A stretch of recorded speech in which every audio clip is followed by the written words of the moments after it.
বৰ্তমান দেশৰ পৰিস্থিতি অনুধাৱন কৰি মাজুলী জিলাৰ আহতগুৰি দলখোৱা নামঘৰত দেশ শান্তিৰ বাবে ভাগৱত পাঠ অনুষ্ঠান অনুষ্ঠিত। দীৰ্ঘদিনীয়া পৰিকল্পনাৰ অন্তত সমস্যাৰে জৰ্জৰিত আধ্যাত্মিক পৰিৱেশৰ সৃষ্টি হয়। 11 আৰু 12 মে'ত অনুষ্ঠিত আধ্যাত্মিক অনুষ্ঠানটোত প্ৰথম দিনা আমন্ত্ৰিত অতিথি হিচাপে উপস্থিত থাকে সদৌ অসম ছাত্ৰ সন্থাৰ উপসভাপতি অভিৱৰ্তন গোস্বামী। লগতে উপস্থিত থাকে সমাজকৰ্মী দিলীপ দত্ত, আমন্ত্ৰিত পাঠক বিষ্ণুপ্ৰসাদ বদলৈ আৰু প্ৰিয়দৰ্শন ডেকাকে ধৰি প্ৰমুখ্যে বিশিষ্ট ব্যক্তিসকল উপস্থিত থাকে।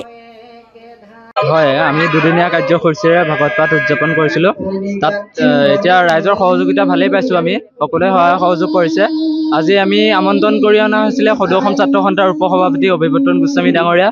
তেখেতো আহি পেলাই আমাৰ মাজত উপস্থিত হৈছেহি। আমাৰ সাংবাদিক বন্ধু অনাদি কুমাৰ বৰঠাকুৰো আহি আমাৰ মাজত উপস্থিত হৈছে। ভালেই লাগিছে। ৰাইজৰ সহায় সহযোগ বহুত দেখা গৈছে আৰু এনেদৰে আগলৈও এই অঞ্চলটো এনেদৰে সাংস্কৃতিক দিশত আগুৱাই যাবলৈ কণ কণ মইনাম সকলে সাহস পায় যেন তাৰে কামনা কৰিছোঁ। ধন্যবাদ। হয়, পিছপৰা অঞ্চলটো আগবঢ়াই নিয়ক বুলি আমি ভগৱানৰ ওচৰত প্ৰাৰ্থনা কৰাৰ উদ্দেশ্যে আজি আমি ভাগৱত অনুষ্ঠান যি পতা হৈছে দুদিনীয়া কাৰ্য। দুখী অৱস্থা, আমাৰ চৰকাৰৰ ফালৰ পৰা কোনো অনুদান নাই। আমি আজি প্ৰেক্ষাপটত দেখিছোঁ যে এই সাংস্কৃতিক অনুষ্ঠানবিলাকত অসম চৰকাৰে বহুত ভূমিকা লৈছে। ৰেজিষ্ট্ৰেশ্যনৰ নামত কোনো যদি অনুষ্ঠান আছে সেইসকলক অনুদান দিছে, কিন্তু প্ৰকৃততে মই ভাবিছোঁ সেইসকলৰ যিখিনি কাৰ্যপন্থা তাতকৈ আমাৰ কাৰ্যপন্থাখিনি অতি আমি ভক্তিভাৱে কৰোঁ। তেখেতসকলৰ হয়তো ভক্তিভাৱটো কম, ৰাজ্যিক পৰ্যায়ত দেখুৱাবৰ কাৰণে তেখেতসকলে কৰে।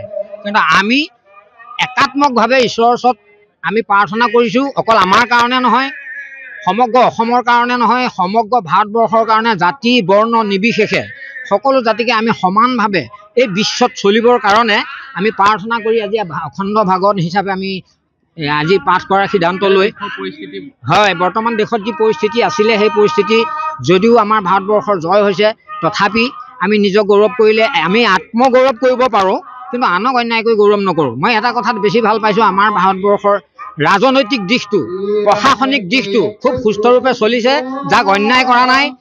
বৰ্তমান ভাৰতৰ পাকিস্তানৰ যি সংঘৰ্ষ, সেই সংঘৰ্ষটো প্ৰকৃততে ভাৰতবৰ্ষই ল'বলগীয়া পদক্ষেপ লৈছে। কোনো নিৰ্দিষ্ট জনসাধাৰণক অন্যায় কৰিবলৈ যোৱা নাই। তেওঁলোকৰ অত্যাচাৰ বৰ্বৰতাক ধ্বংস কৰিবৰ কাৰণে ভাৰতক বিভিন্ন সময়ত কৰি অহা কুটাঘাতক ৰক্ষা কৰিবৰ কাৰণে ভাৰতবৰ্ষই আজি আমাৰ সৈন্যবাহিনীয়ে প্ৰচেষ্টা লৈ আমাক সুস্থিৰে এনেকুৱা অনুষ্ঠান পাতিবলৈকে আমাক সাহস যোগাইছে। সেইবাবে আমি আমাৰ আজি ভাগৱতৰ তৰফৰ পৰা ভাৰত চৰকাৰৰ প্ৰশাসনিক দিশটো লগতে আমাৰ জোৱান সৈন্যবাহিনীসকলক ভৱিষ্যতে আগবাঢ়ি যাবলৈ তেখেতসকলৰ বীৰত্ব প্ৰকাশ কৰিবৰ কাৰণে আমি এই ভাগৱতৰ যোগেদি প্ৰাৰ্থনা জনাইছোঁ।